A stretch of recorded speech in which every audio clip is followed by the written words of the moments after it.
Hello guys, welcome back to my channel Riya Mondal. আমি রিয়া আবার চলে এসেছি তোমাদের সাথে নতুন একটা ভিডিও নিয়ে। তো আগের দিন তো ছিল নীল পুজো আর আজকে হচ্ছে চড়ক। আর আমাদের বাড়ির এদিকে কিন্তু খুব ধুমধাম করে চড়ক, নীল পুজো এই অনুষ্ঠানগুলো পালন করা হয়।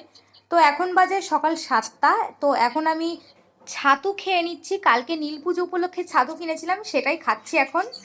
আর বোন দুটো আম পেড়ে নিয়ে এসেছে, আজকে আম মাখা করবে বলে। এই বছরে আজকেই ফার্স্ট আম খাবো। তো দেখো অনেক জামা কাপড়ও কাচার রয়েছে।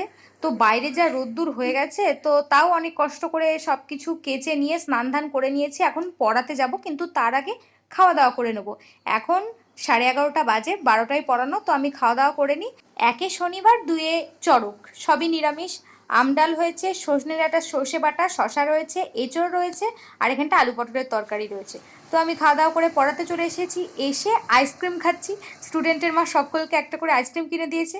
তো ওদের পড়িয়ে আরেকজনকে পড়াতে এসেছি, সে এখন থামস আপ নিয়ে ব্যস্ত। আমি পড়াতে গেলে তার কিছু না কিছু খাওয়া লাগবেই। তো আমি পড়িয়ে বাড়ি চলে এসেছি। দেখো বাইরে কত রোদ্দুর, একটু ঘুমিয়ে নিয়েছিলাম। তো ঘুম থেকে উঠে দেখছি 6টা বেজে গেছে। আমি বাড়ি এসেছিলাম 4টেয়, 4টে থেকে 6টা 2 ঘন্টা ঘুমিয়ে নিয়েছি। তো এখন রেডি হয়ে নেব, আবার চড়কের কাছে যেতে হবে। তো আমাদের এখানে বললামই তো, চড়ক, নীলপুজো এগুলো খুব ধুমধাম করে সেলিব্রেশন করা হয়। তো আমি চলে এসেছি।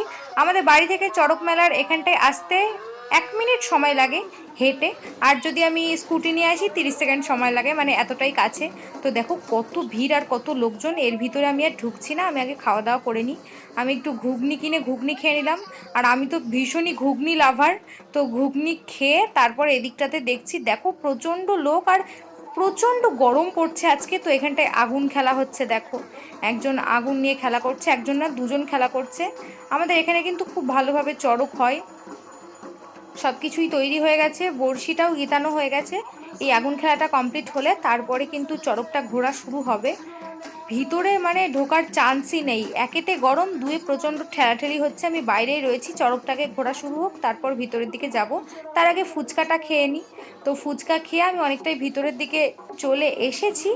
এই যে দেখো, এবার হচ্ছে বড়শি গেঁথানো হয়ে গেছে, এখন চড়কটা ঘোরার পালা। এখন বাঁধছে, ওই যে দেখতে পাচ্ছ প্রচণ্ড ভিড়। কাছে তো যাওয়াই যাবে না, চড়কটা যখন ঘুরবে না তখন কাছে পিঠে কাউকে থাকতে দেবে না, তাই জন্য অনেকটা দূরেই দাঁড়িয়ে রয়েছি একেবারে। তো এদিকটাতে কিন্তু বড়শি গেথায়নি, আমাদের এদিকে দুজন বড়শি গেথায়, কিন্তু এবার একজন পিঠে বড়শি গিথিয়েছে, একজন পায়ে বড়শি গিথিয়েছে। তো এই দেখো চড়ক ঘোরা শুরু হয়ে গেছে।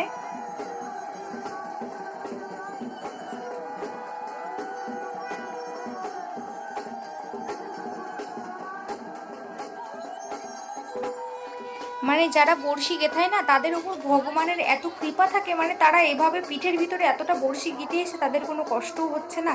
তারা আনন্দে হাসতে হাসতে এভাবে ঘুরছে। তো এখন দেখো বাচ্চাদের ঘোরানো হচ্ছে। অনেকের মানসা থাকে, চড়কে ঘুরতে হয়, সেই কারণে যে যে বাচ্চাদের মানসা রয়েছে তাদেরকে ঘোরানো হচ্ছে এখন চড়কে।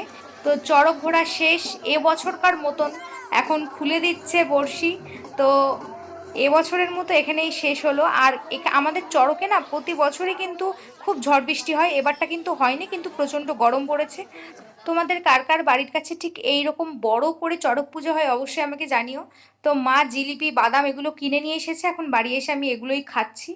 তো খাওয়া দাওয়া করে সকালবেলা বলেছিলাম না বোন আম পেড়েছে, আম মাখা করবে, এই দেখো আম মাখা দুপুরবেলা করেছিল, কিন্তু আমার খেতে মনে নেই, তাই জন্য আম মাখা খেয়ে এখন এই ভিডিওটা শেষ করছি। ভালো লাগলে লাইক, কমেন্ট, শেয়ার এবং সাবস্ক্রাইব করে দিও। বাই।